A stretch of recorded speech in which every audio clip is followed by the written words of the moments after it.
Move fast, take risks. It's okay to try big things. You're better off trying something and having it not work and then learning from that than having not done anything at all. The thing that we are trying to do at Facebook is just help people connect and communicate more efficiently. That when you give everyone a voice and give people power, the system usually ends up in a really good place. So what we view our role as is giving people that power. I started Facebook when I was 19, right? So I was just a kid, right? And I knew nothing about business and nothing had ever been written about me. So a lot of these experiences along the way have been really new, and it took me some getting used to. We really believe that if you give people the right tools and you give people permission and control over who they want to share it with, then over time they will share more information, just because it creates value for them to be able to build out their identity and communicate with all these different people. Well, the thing that's really important is that we need to give people complete control over their information. Right? People need to be able to say exactly who they want to share each piece of information that they're sharing.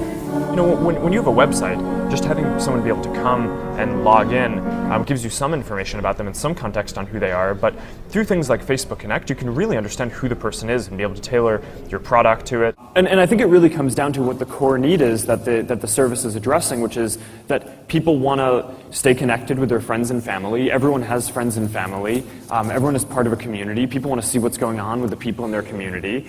And that's really similar across every country. Right. But what we're thinking about is, we want to get as little dilution as possible and raise money on the most favorable terms.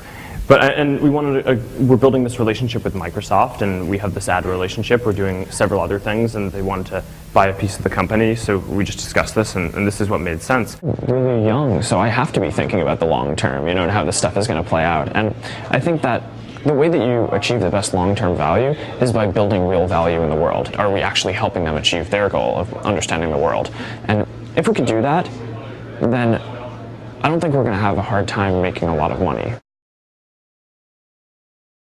If you think about it, when you go to have a conversation with someone, if you know something about them going in, the more you know, the better of a conversation you can have, the better of kind of an interface you can have and you can provide. Now, I don't think the products and marketing are really any different, right? The more you're able to customize and personalize the products that you offer and the marketing that you have, I just think that the more effective it's going to be. When I got started in 2004, there was really no question I was going to build a website, right?